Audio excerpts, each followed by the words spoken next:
Hi guys, my name is Cora Alexander, and this is the Drying Diva on Restoration and Remediation magazine. Thank you guys for joining us today. I actually have three very important and cool guests with me. They all are powerhouses in the restoration, marketing, and sales force. With me today, I have Amanda from Virtual Visions. I also have Jerry, and I have the famous Dick Wagner from the Crust Network and all the other places that he helps out and leads. So to go ahead and get started, I'm going to let Amanda introduce herself, and then we're going to proceed with Mr. Jerry and then Mr. Dick. So go ahead, Amanda, introduce us. Awesome. Thank you so much for having me here today, Cora. I'm really excited to join you. My name is Amanda Stichter, and I am the Chief of Operations at Virtual Vision. I have been working in the restoration space for just over 3 years now, but have been in marketing, that related field for 15 plus years. Honestly, my background in restoration goes a lot further back. I am a restoration kiddo, so I grew up in a restoration household. My dad owned a restoration company. So I remember to this day having regular conversations with my dad about what he was going out to do during that day and the struggles that he was facing as a business owner, which has really come full circle, that allows me to step into my role today with a much bigger picture of what this industry needs and the struggles that it faces, and owners specifically, what their day in and day out looks like. Our company is a digital marketing partner for the restoration company. We've been in this space for about 12 years now. And we're really excited to just speak a little bit more today about how marketing has shifted and just the role that it takes in the restoration industry. Awesome. Thank you so much, Amanda, for sharing that. I see Andy is joining us. Andy is a part of Virtual Visions as well. And as the digital footprint changes, which is important, I feel like, especially in any kind of marketing and sales, it's not everything, especially not just within our realm. And that is why I'm so honored to have Mr. Jerry and Mr. Dick here as well. So if you want to introduce yourself, Mr. Jerry, and tell us a little bit about what you do and how you do it. Well, thank you, Amanda. It's a privilege. I'm excited to be here. I'm Jerry Edel. I own Jerry Edel Consulting. I'm a partner with my daughter, Jordan Donald. She and I are business partners now in this. We're specialists at really, we do one thing. We work with restorers on being successful with referral revenue from insurance agency owners and brokers. And that's pretty much all we do. That's our space. That's our niche. And if you don't need that, well, I'm always happy to know you, but I don't know that I'm going to help you. But that's what we do. My background real quick. I started back in the 70s as a technician. My mom and dad bought a franchise business back in the day. They had converted from a home carpet cleaning company, and they bought a franchise business. And I got out of high school, and they needed a technician, and I needed a job. So I went to work for them. And 34 years later, I ended my career for that franchise system as their national sales trainer for disaster restoration. In the last 16 years, this is all I've been doing, is just helping people succeed with being successful at getting those insurance agency referrals from agency owners and brokers. That's what I do. Awesome. See, this is so exciting, guys, to be able to have everybody who's so strong in their area to give their input. You bring such a unique value proposition to what you do and how you do it. And to me, that's so valuable to have all those different avenues. And what you do, Jerry, I've seen it and it's remarkable, actually. So thank you for joining us today. I really, really appreciate it. So last but not least, we have the famous Dick Wagner. Dick, you want to tell us about what you do? So, I'm a 25-year veteran in the business. I've been all the way from working to try and do business with insurance adjusters and insurance companies with a niche product and service, all the way to managing a restoration company for many years. I'm one of those that, along with my staff, I carried a pager back then, and I was on call, and You know, I went out at 3 o'clock in the morning, much to my regret today. I wouldn't want to do it today. And then working for as a national sales manager for a company, and finally decided it was time to be on my own. And that was probably maybe 15 years ago, 14 years ago. And I went right into my own consulting business as Wagner.com and Wagner LLC. Ultimately, my business partner, Cora, who you know, Bill, Giannone, and I formed the Crush Network 5 or 6 years ago. And, you know, all we do is coach clients. Bill coaches on the business side. I coach on the marketing side. And it's almost all by Zoom. And sometimes we're on Zoom calls back to back to back. That's where I'm at. And you also have classes a few times a year as well. We do have marketing classes. We created a restoration marketing specialist course, pretty intense 3-day course, 24 hours. I think you've even been there, Cora, for some of it anyway. I know some of your associates have been there through all 3 days, and they have to, like the ICRC, they have to take an exam at the end, and they either pass or fail. And so we do that. We also teach a commercial marketing specialist class as well. Because I do feel like marketing and sales and residential and commercial are two totally different avenues, as we all know here. So I'm going to switch it up since that was brought up. And let's just say, how do you guys bring or teach? What is your favorite tip or trick as far as marketing to residential and then marketing for commercial?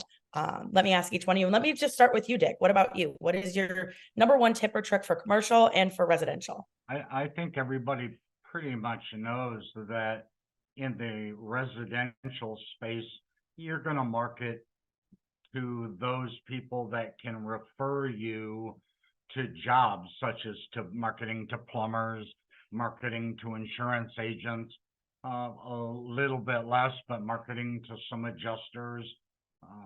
We even go so far as to suggest marketing to carpet cleaners and HVAC companies and so forth. On the flip side of that, marketing in the commercial space is more about the direct end user, at least from what I teach, where we teach you which vertical to approach, how to approach them, and what to say, so that they're going to want to call you when they have their disaster. And they're going to have a disaster. You know, hotels have, out of 100 hotels, 14 of them have a disaster every year. Wow, that's impressive. So it's not a matter of if, it's a matter of when. What about you, Mr. Jerry? What's your input far as your number one tip for residential and your number one tip for commercial? Well, I'll start with commercial because that's easy. My advice, my tip, ask Dick.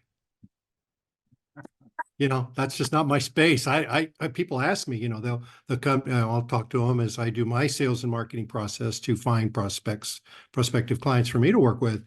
And often they'll ask me, we really want to grow our commercial. I'm like, it's not my space. That's not what I do. I'm specific. I go after residential. Oh, no, we don't want that anymore. So now that I've heard Dick and knowing of Dick for a long time, I've made a note. Tell him to, here, let me give you an introduction to Dick, because he can help them with that for sure. Because there aren't too many people that actually know what they're doing in commercial. It's a different, you nailed it. It's so different. It's just like, nah, I just don't want to do it. Sorry. You know. Yeah, it is. It's a whole different ballgame. I will say, me and Dick, we worked with similar people for a long time in that industry.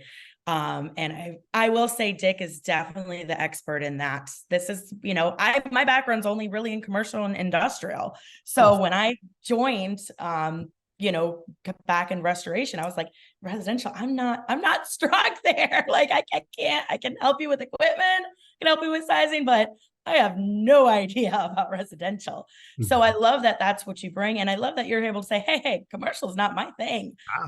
Ask this, but I do know somebody who does know. Yeah. And that's going to be this person. Yeah. So All right. Well, Andy, I know you joined us. What is your number one tip for residential in commercial? And then I'll hop into you, Amanda. Yeah, they are, as you guys all have reiterated the same sentiment. They're really different animals. Residential, you can get through traditional like SEO and SEM marketing. You definitely can have the avenues where you're having relationships with your plumbers, agents, different avenues in that area. The commercial side, again, is all feet on the ground. The traditional avenues of even program work, even traditional website and SEO marketing, while it can work, and we have seen huge jobs come through it, it's not at the level that customers are expecting. So they want to see the relationships, and that's feet on the ground. You have to be out to agents, and then again, it's dependent too on your target market. Like Jerry said, is it government or is it commercial? There's definitely different avenues even within the commercial realm. Definitely. What about you, Amanda? What's your take? What's your number one tip or trick for residential and commercial? If I really had to narrow it down to one tip, it would be to echo everything that's already been said here, in the sense of you can't look at residential and commercial as the same thing. They are two very different facets. I think over the last few years, we've seen a very big trend in the restoration industry for kind of this like charge towards the desire for commercial, and really a goal to shift focus from residential to commercial.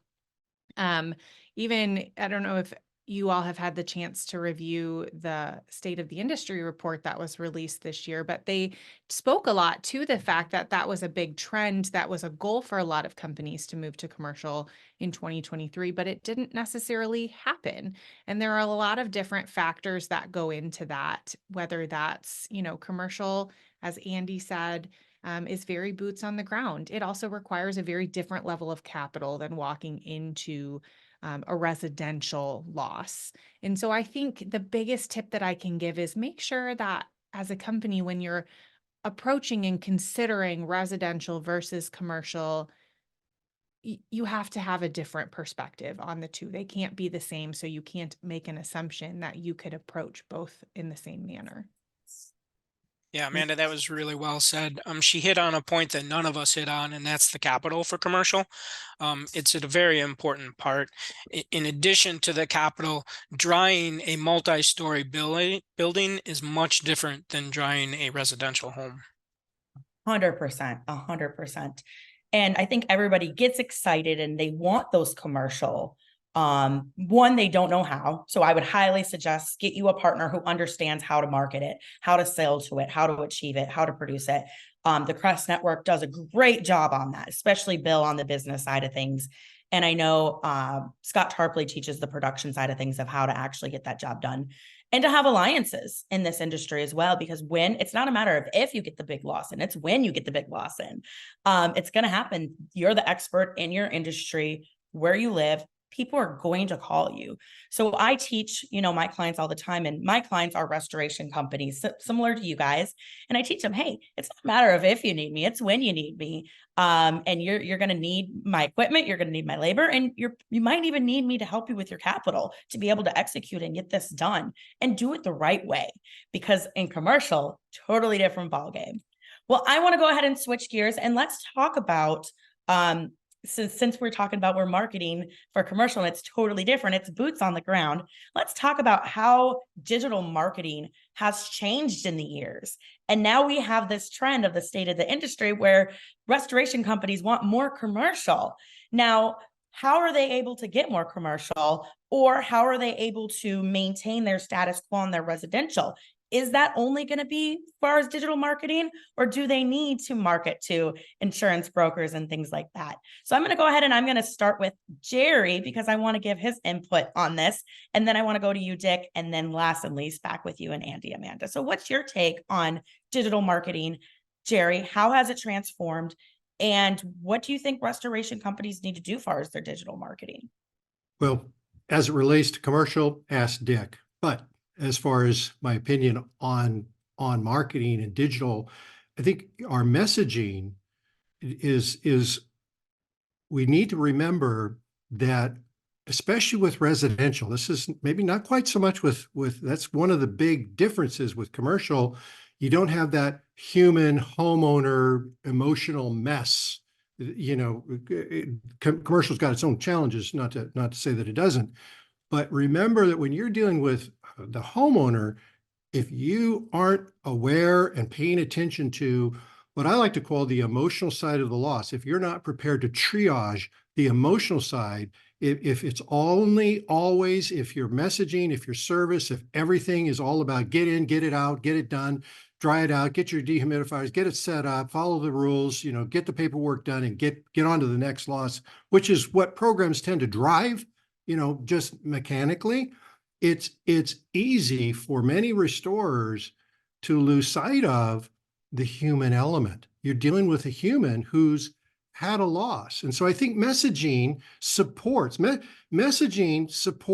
the selling process, right? I mean, there's always got to be that sale process, whether it starts on the phone, it's face-to-face with the customer. You've got to sell that customer. And one of the key elements that I encourage people to hone in on is use your messaging, use your digital to drive the fact that that customer has distress and it's a loss. I could talk for hours, and I won't do it on this show about, you know, the emotions that are going on, but people have a wide range of emotions caused by grief from a loss. And, you know, if you can message and target that piece, you're going to connect subconsciously, I think, at minimum, with people differently than if it's, here's how much equipment we've got. You know, I love these pictures of all of our equipment, all our stuff, right? It's like, yeah, we missed the mark. So that would be my advice is remember the human element in it. I love that. I heard a good philosophy. I have a restoration company in Chicago who his number one thing is we're going to do it with God first, which is important. I think everybody, not to get religious or spiritual or whatnot, but to know that we're dealing with humans here, regardless if it's residential or commercial. And I don't want this to be about commercial. I know a lot of us do commercial, but this is also about residential. And I think it's important for restoration companies to not lose sight in the residential side, because that helps you go from your day to day. Really, truly. That's just my tip and trick. But I have a company in Chicago who will pet the dog, who, when they leave, they literally take a brush and they wipe the entryway of the home as they leave. And it signifies that they care about that person's home. They care about those people. And like you said, they're in a disaster, regardless of what level of disaster it is. There's some emotions going on here. I make a joke and I'm like, we need to hire middle school counselors on our team to be able to deal with homeowners, because they're like, who's the best person to deal with it? Well, middle school counselors, because that's the level of like emotions and things, and we deal with people. So I like that you say that, because I feel like that's a great point. But what about you, Dick? What do you think has changed with digital marketing, or far as, you know, let's focus maybe on residential and comment on commercial too, but what has changed with digital marketing? What do you think is important about it? Jerry talked about the empathy side of things. I'm going to talk more about, just briefly, about the more practical side, and that is that digital marketing, in any form, that has leveled the playing field for everybody. You know, the man in a van can be as effective in the back room of his kitchen table or doing marketing, digital marketing. He can be as if he's good, he can be as effective as the 20, 30, $40 million company that's got people to do it. You know, it has completely leveled the playing field, and now everybody has a shot at being heard, being seen, getting their say in. And the internet doesn't discriminate between, you know, a $50 million company and a $700,000 company. The whatever comes up on Facebook or Instagram or LinkedIn or Pinterest or whatever, it doesn't matter who you are. And so I think that's been a significant, and I can tell you that in the 12, 13, 15 years that I've been doing this as a marketing coach, that I couldn't have remotely put myself on the map if it had not been for my involvement in LinkedIn and Facebook and Twitter and Instagram and so forth. All right. Well, now we're going to shift to, I will say, I think we all can note that digital marketing is important. But I think Jerry and Dick would agree with me. It cannot be your only thing that you do. Let's not lose sight into the digital. Digital is important, and I think it needs to be managed. And I'll let Andy and Amanda talk about that. But let's have other revenues and avenues, and we'll talk about that afterwards. But let's get your guys's. This is Virtual Visions, is what you guys do. Digital marketing is all you guys do. So tell us, what do you think has changed with digital marketing? Where do you think it's important far as residential and commercial? And what's the tip or trick that you guys have? We'll start with you, Andy, and then we'll go to you, Amanda. She was already unmuted, though. She's ready to go. Mandy, you want to go first? Sure. In case you haven't noticed, Andy and I tag team a lot. Maybe we should just refer to ourselves as the dynamic duo, because There you go. we The jump DD. on calls a lot with each other and just tag team. And yeah. I have the opportunity as a part of Virtual Vision to be the one in our company that gets to travel to the different expos and the different shows and speak on behalf of digital marketing, which is truly an honor. I love digital marketing. I think it's just been a passion of mine for many years now. But I'm a broken record in one phrase that I say every single place that we travel. And that is, digital marketing, you can't put all of your eggs in one basket. And Cora, you kind of insinuated that already. Like, digital marketing, I think the biggest thing that I can say to it is it's not just your website, and it's not just SEO, and it's not just pay-per-click.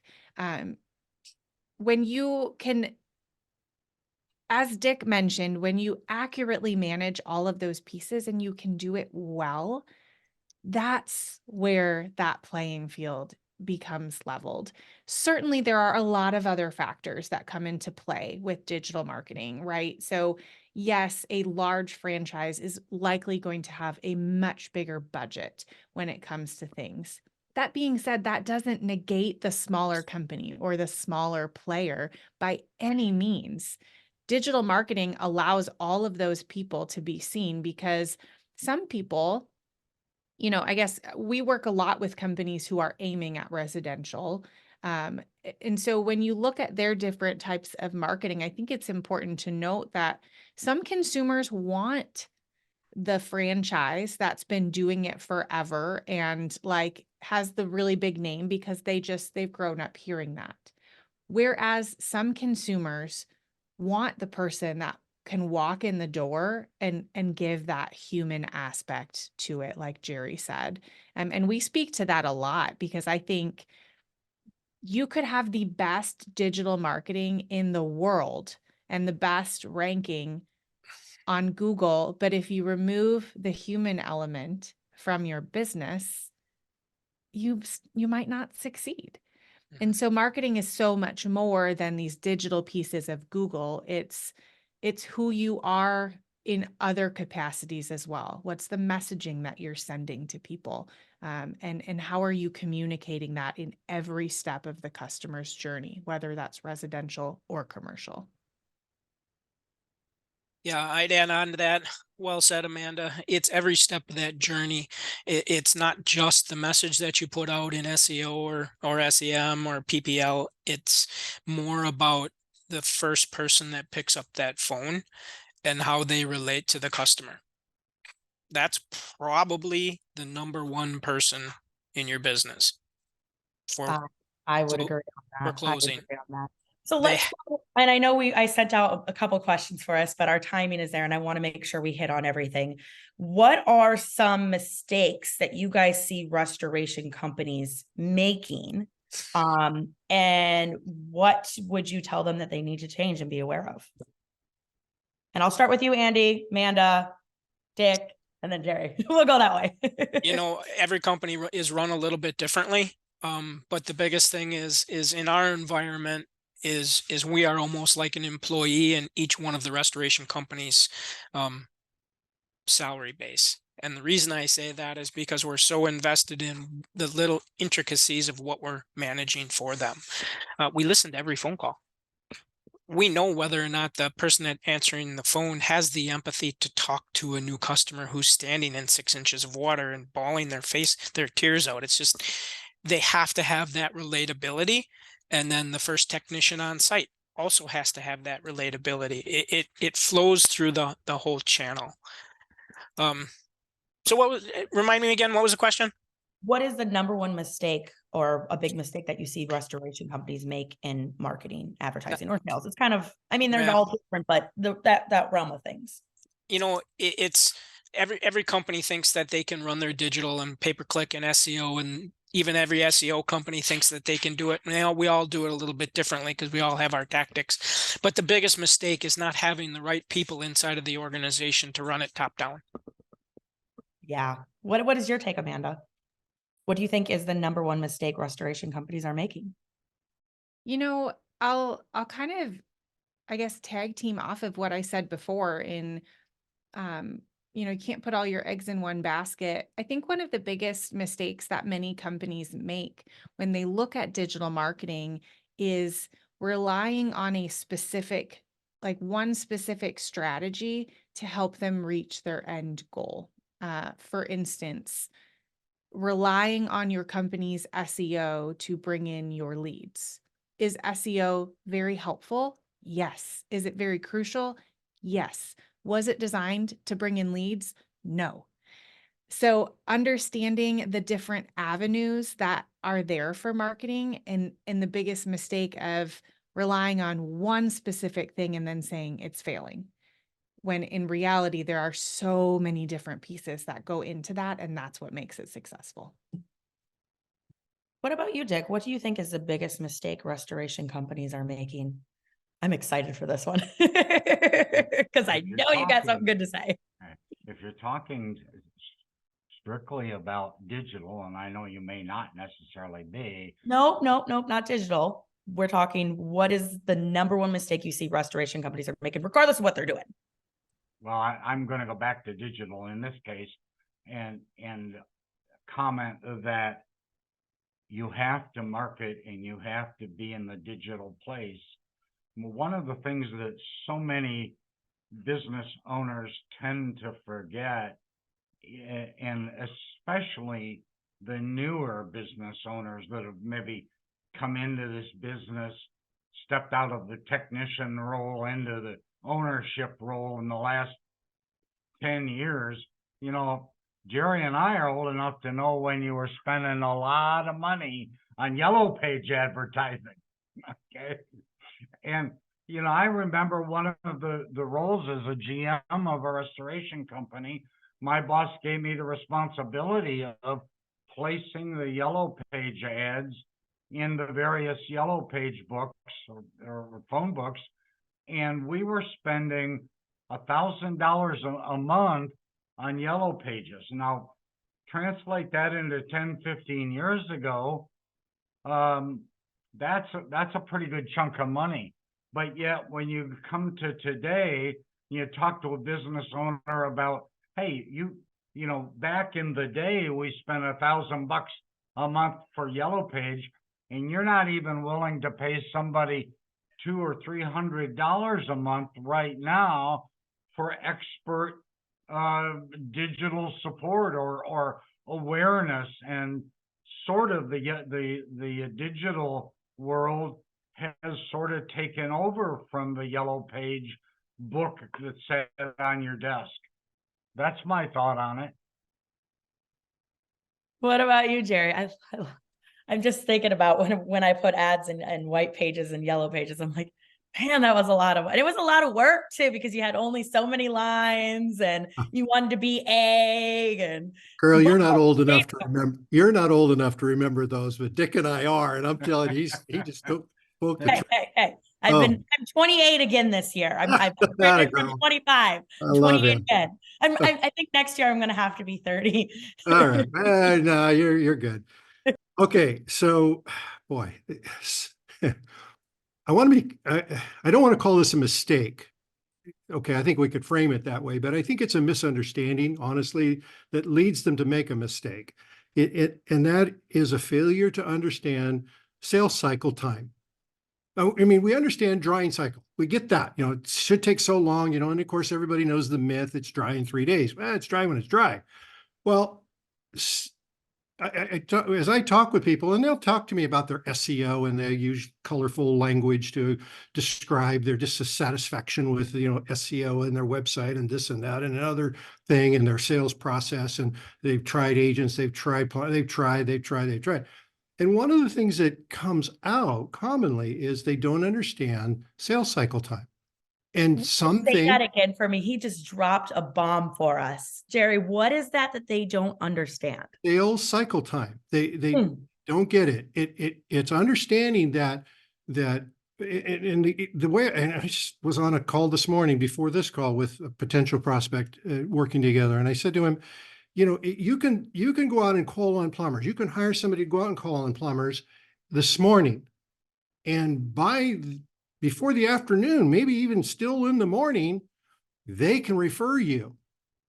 That's short sales cycle.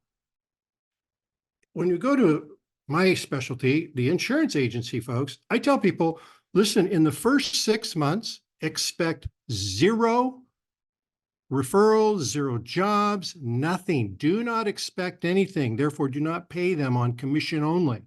Okay? Because it won't happen. If it does, it's just dumb luck. You were in the right place at the right time, and dumb luck is not a strategy. Understand the sales cycle time. And it's like in the next 12 months, you're going to start to see some referrals. And in the third 6 months, so 18 months altogether, now you'll start to see it pay, working for you. And people don't understand that. It's like, I want it now. I want it now. Dick and I are old enough to remember microwaves were brand new, and we stood in front of it, and it's like, oh, this is so amazing how fast we can heat up a cup of water. Now I stand in front of my microwave, waiting for 30 seconds. Like, what's taking so long? I'm in a hurry, and this is just kind of cultural with us. So understand there's a different cycle for each digital component. I'm sure the experts could talk on that, but in the face-to-face, boots on the ground, each category, commercial, not my area, but Dick, I'm sure would say, oh yeah, it's got a definite, this is what you can expect. This is what you should not expect. Same thing for agency folks, for property management folks, for the industries that can refer us. These things take time. And if you can't cash flow it, okay, so that's my second big mistake. People get into it thinking, well, we'll start to get some work. Okay, I know he's telling us that he's just being conservative. We'll get work now. It's like, don't do it. Don't do it. If you can't cash flow this through at least 6 months, you're in trouble. You're going to end up quitting. And, again, you quit too soon. You will stay too long. If you got the right people, trust them and stay with it. So, okay, then we'll bridge into our next one, and I'm going to let you lead off with this, Jerry. What is some emerging trends that you see in your wheelhouse for marketing? What do you think is the next thing, or the thing that they should be focusing on more in your thing, and that you teach or that you talk? Well, I love your question. The biggest thing right now going on in the agency business is to recognize that their industry has changed as fast as the claim side has changed. and their needs are different. 20 years ago, we could walk in with candy and donuts and, hey, how are you? And great to see you. And thank you for your business. And here's some, donuts and here's a brochure. And, they would give you work from that. Today, they see us when we do that. The agency folks see us as a business interruption. I got 5 employees out there working for me as an agency owner. You're in there talking to all of them. Things shut down. Yeah, you're fine. Yeah, it's nice. Yeah, we like you. That's no problem. But you know what? I'm losing an hour's worth of work because of the 10 minutes, 15 minutes you've been in my office. And it has shifted, and it's continuing to shift as the market has become hard. Insurance industry we're moving into, we're in, it's a hard market, and they don't necessary market. I will say hard market, but necessary, because oh yeah, I will say, for instance, obviously everybody knows I do large storm work or whatnot. And during Hurricane Edel, we took over a local restoration company's phone lines, and guess how that came in? That came in through the local insurance office. It's here, it happens. So it's not a matter of when a disaster strikes, it's going to happen.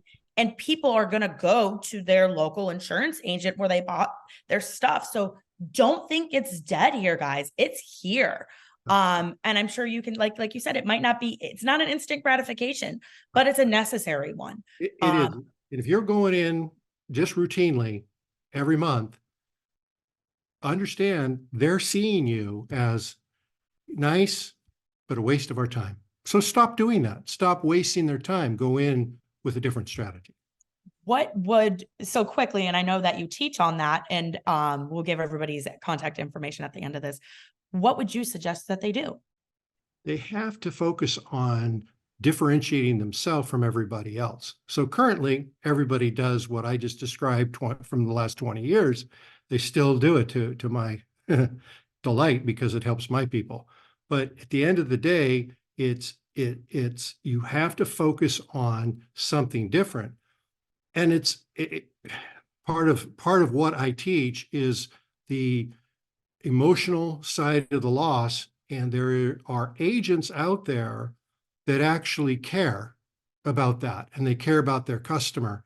And when you can make a connection around that, you bring a different context, you bring a different message to that agency office. You're no longer wasting their time if you can put it in the right context. So my short answer is, start thinking about the customer's emotions, what's going on, and then use that to talk with the agency about what's going on and how your customer's doing, instead of going in with pictures and digital and tablets and pages of pictures of the loss and the damage and the equipment, and on it goes.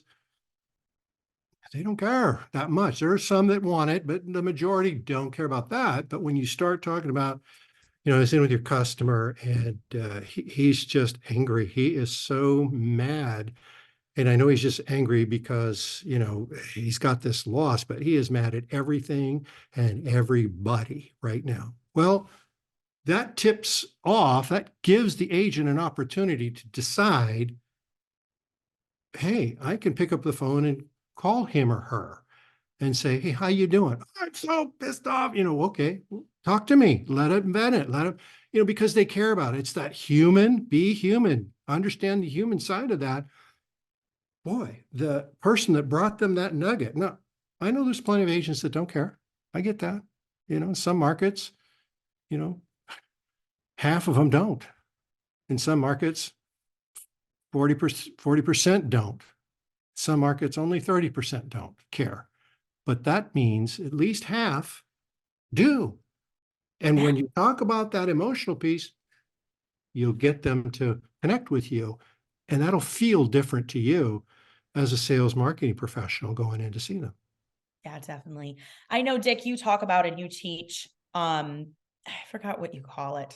You're the expert at that. But Dick talks about how you bring value to what you're going to give them. And I know you give like tips and tricks and pieces of information. So what do you think is an emerging trend in your wheelhouse, Dick, that you're seeing restoration companies should be doing more?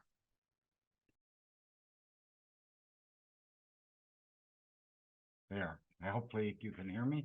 Can hear Jerry just briefly touched on differentiation. Two of my hot buttons are differentiation and personal branding.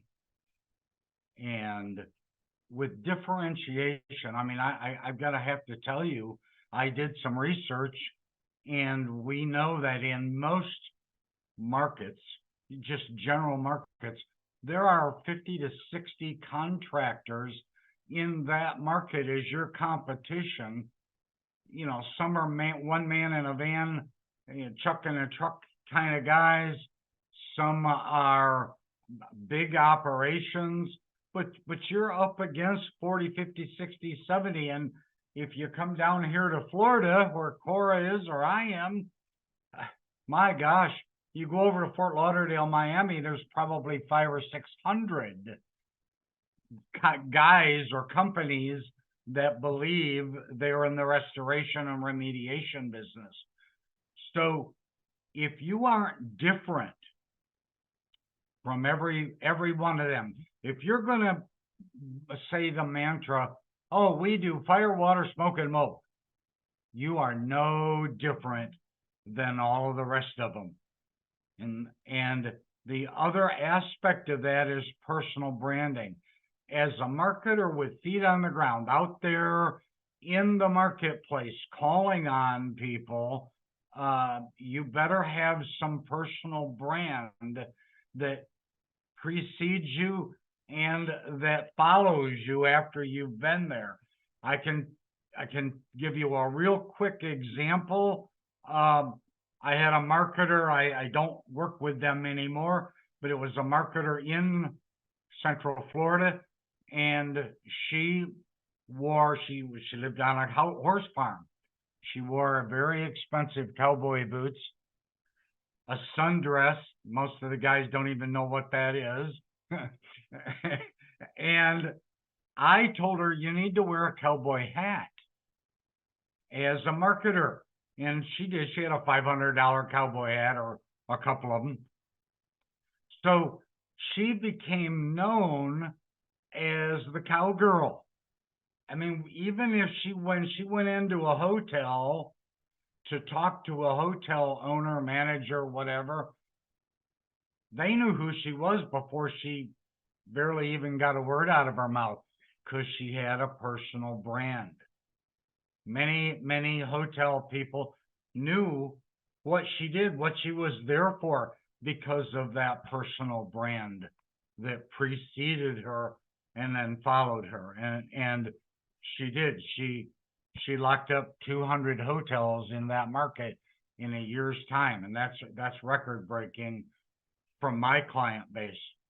So Wow, that is amazing. What do you think about that, Jerry? Do you feel like personal branding is important to marketing the way that you suggest marketing in your powerhouse? Like, would you have a comment on that? I Because do. you're in person, boots on the ground too. Oh, no, I mean, Dick and I know Dick has spotted it already, and I certainly spotted it in him. You know, this is my brand. I'm always in this blue shirt. This is how I look. When I show up to somebody's site, they know who I am instantly, because this is what they're used to seeing, other than, oh, you're taller than, I thought you were indigenous, because, I'm 6'4", right? But it's, yeah, you need to be consistent. Be professional, whatever it is. I love that cowgirl hat. I love that. It's just, I could see that image. It's like, fine, have some, because you've got other things you're offering, but you want them to see you the same every time you go in. So it's like, if you go in with this color shirt, keep it. If you go in with that, keep it. If just don't change it until they've really got to know you. Yeah, I agree with that. I straightened my hair one time for I think it was a convention, and Dick knows me. Me and Dick, we spend a lot of time together, I feel like. And everybody was like, what's wrong with me? Because my hair was straight and I normally always wear these curls. Everybody knows blonde curly Cora. And people didn't like it. So I would agree with Dick on the personal branding, like stand out. Now, what about Amanda and Andy here? I don't know who wants to go first. What do you guys feel like is emerging in restoration, and what is the latest trend in your guys' wheelhouse? You want me to go first, Andy, or would you like to? I'll take a couple tidbits up first here. You know, the trends in digital space, and I'll talk about that. I mean, Jerry and Dick really went through a lot of the right things on boots on the ground and personal branding. Just amazing content, and we help try to foster that with our clients as well. Speaking directly to digital, the changes are so fast and so often, it's actually hard or almost impossible to keep up with. I'd never do this business as an individual. I have to have a team. And having that team allows each individual in their area to be experts in that. We don't pretend to know everything. We're always learning, and Google's always changing things on us. But the actual emerging trend just would be from SEO to PPC to PPL in a world of getting leads and marketing in the digital space. PPL leads are now actual leads for what you want, where you want them, or you don't pay for them. And that's one of the big things that we've seen change over just the last year or two. It's not how many impressions and how many clicks. And I paid for 20 clicks and I didn't get any jobs out of that. It's just changing.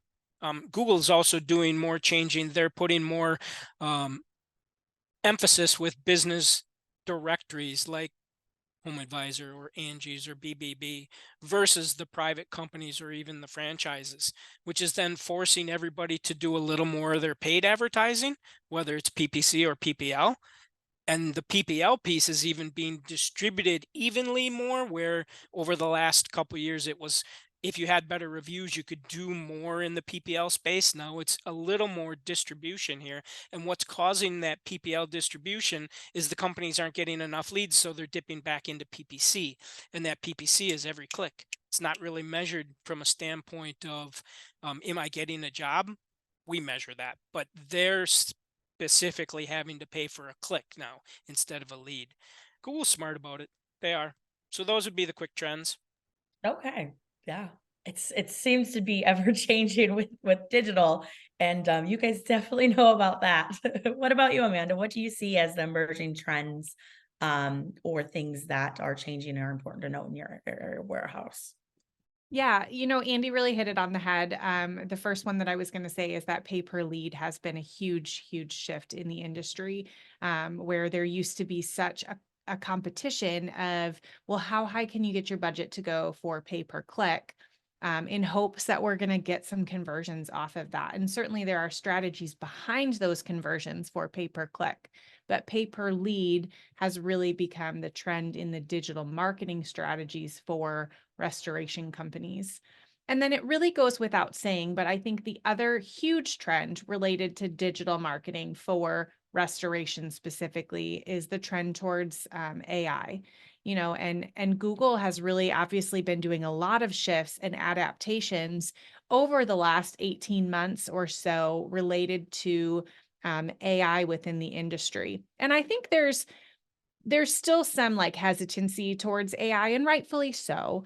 I think the fear that we hear often is, well, AI is going to take the place of someone, or, Google was kind of like saying for a while that you are going to be lower, like ranked lower, if you utilized AI in certain capacities on your website or your digital marketing. Well, now they've since gone back and reversed quite a bit of that, actually. And the basis of what it comes down to is that AI is helpful when we think about it in how it relates to our customers. Is what AI producing and the way that it can assist in digital marketing, if it's producing something that adds value to our customer as a person, so really coming full circle again, back to what Jerry hit on in the beginning, that's where that trend is so helpful in what we're providing. It's not just, well, we provide water, fire, mold services. It's taking it a step further. We provide these services, and this is this is how it actually benefits you as a person, you as a homeowner, you as a business owner. I think that I'm going to make my comment on where I think the industry is going and say, and my tip and trick or whatever kind of intertwines is, I think it's so important that restorers understand the history of restoration, know how it started, know where we come from, call the equipment the correct name. Don't call it a fan. It's an air mover. Have your unique value proposition. And then last but not least, have a mentor, have the expert of the expert of the expert. And that's why I'm so glad to have you guys all here, because you guys are the experts in your wheelhouse. And there's more to marketing and sales than just the digital, just the insurance brokers and just the plumbers and the property managers, which we didn't speak really much on. There's more than that. There's a big picture here. So understanding where we started, to understand where we're going to go, I think is so important. Most people don't even know restoration derived from the carpet cleaning industry. Jerry talks about that. How do you not know this? If you're going to get into something and if you're going to be something, be the expert, understand where we started to know where we're going, I would say is my tip or trick. And then also understand your unique value proposition. And it might just be because you understand the history. You understand where it started from to know where it's going to go. I know we only have a few more minutes left, so I want to do some outros. I want you guys to all, give us your name, give us your contact information, where they can reach you at, and your last little piece that you want the world to know about you and about what you do. So I'll let you start, Amanda, since you're on the screen, and then we'll just echo you, Andy. You don't really, I know you guys are kind of together, so I don't want to take too much time there. And then with you, Dick, and then last but not least with you, Mr. Jerry. Yeah, absolutely. Again, my name is Amanda and I'm the Chief of Operations at Virtual Vision. We can be easily contacted through our website, virtualvision.com. Our phone number is 715-803-6181, or you can simply email us you can email me directly, amanda@virtualvision.net. The piece that I really want to leave with people is, I think the important value proposition for Virtual Vision is that there are so many digital marketing companies. Everyone has sort of gotten the opportunity, because we're such a tech world, to learn digital marketing in one way or another. We really value at Virtual Vision the fact that we are not just a digital marketing company. Our goal is not to set something for you and then say, okay, have at her, go do your thing. Our job is to be a partner that's in the corner with the restoration companies that we work with. We are not going to set something up for you and then walk away. We are watching and walking right beside you, fighting in your corner right alongside of you to find success for you and help you grow as a company. So that's really what sets us apart. Thank you so much. It was a pleasure having you, Amanda. Thank you. Want to add anything to that? No, Amanda said it really well. I guess the only thing I would add is that, and this may be a more of a shameless plug, is that we have some reporting tools that outperform really anything. We can measure any company, we can measure any digital company, and they don't have to be our customer. So it's important to understand whoever you're working with, what they're producing for you. And there's tools out there that we can show you that will help understand that information. Awesome. Well, thank you so much, Amanda and Thanks, Cora. Andy. It was a pleasure having you guys. I'm going to go ahead with Dick. Will you tell us how we can reach you, Dick, and who you work for again, and your last little tidbit, whatnot, pitch deck. Give us your elevator pitch, Dick. Let me hear it. All right. Well, we call it a summary move rather than an elevator pitch today, but my name is Dick Wagner. I am a co-founder of the Crest Network. Our primary focus, mine, is on helping the restoration contractor be a better marketer and generate for their marketer $1 million marketing revenue. Their marketers should be generating $1 million or more each year. We've got a couple marketers that are up in the $2 and $3 million mark, right now. So we're pretty pleased with that. You can reach me at dick@thecrestnetwork.com, or again, you can reach me through our website, thecrestnetwork.com. And I don't know if I have a particular value proposition, except to say that one of the things that we specialize in is to not be a cookie cutter marketing or coaching company. There are just so many cookie cutter companies out there that'll say, okay, well, do this in Texas and do this in New York, and you'll be good to go. And it isn't that simple. And so we're focused on not being a cookie cutter, but a custom marketing company. I play the role as their marketing or sales manager, keeping tabs on their marketing people. Awesome. Jerry? Thank you so much, Dick, for coming. I really appreciate you taking the time. As you know, you're a legend. I appreciate what you do and how you do it. It was a pleasure. Now, Jerry, tell us how they can reach you, and then your unique value proposition, or as Dick has taught me, the summary move. Well, Cora, thank you for getting me on here today. I appreciate it. It's been an honor. The hardest part about finding me digitally is knowing how to spell my name, which is why it's on the screen. Jerry with a G, Gerry.